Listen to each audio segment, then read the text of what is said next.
Hello everybody, your favorite Deepwoken boss here, the Deepwoken Ferryman. And today, I'm here to talk about the Enforcer. So, let's get into what really makes the Enforcer such a hot topic.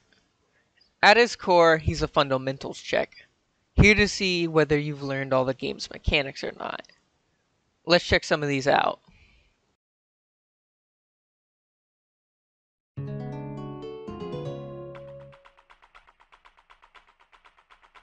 Usually with the Enforcer, you'll want to block whenever he faints, or if you think you need a bit more breathing room. But don't rely on this too much, as you might have some unwanted consequences for doing so too much.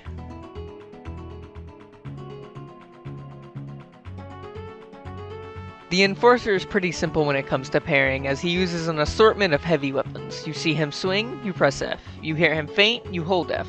It's a simple rhythm that's not hard to get down, but getting overconfident or not having much experience can lead to a swift downfall. This is usually a last resort option and an alternative to blocking. Usually whenever the Enforcer feints, and you don't think you can get your block up in time, you can dodge cancel to dodge the next attack and continue fighting.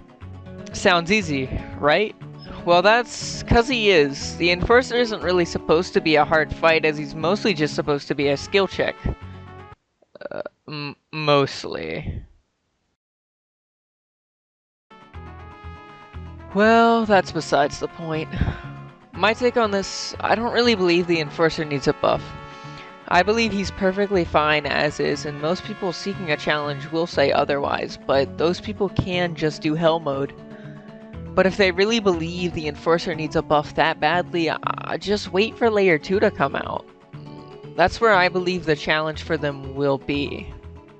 Deepwoken in its current state allows those who want to make a build and have fun with that build easily escape the depths and continue to progress with their friends and allowing to play the game to their own enjoyment. And I don't believe this should be changed by buffing the Enforcer. Hello, this is the halfway point of the video, and I would like to thank you for watching my videos. And if you've made it this far, please consider subscribing, as I want to make income off of what I love doing. Please subscribe. You guys do mean a lot to me. Those who seek a challenge and ask for more were given that opportunity for a solid 6 hours. On November 21st, the Enforcer for only 6 hours could be corrupted. But what did this really mean? Many people wiped to these monsters. While you could still say, he's still just the Enforcer, just block, parry, and dodge. It bolstering a hefty 12,000 health pool and doing 100 damage per swing could mean one mistake be your undoing.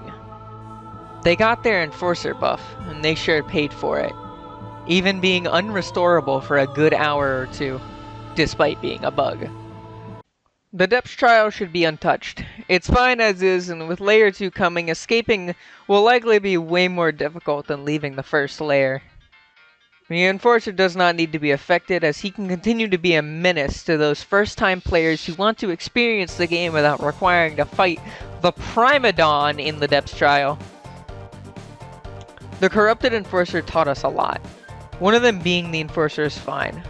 Buffing him can cause the difficulty to be too far ramped up and make the game a lot more of a drag for less experienced players.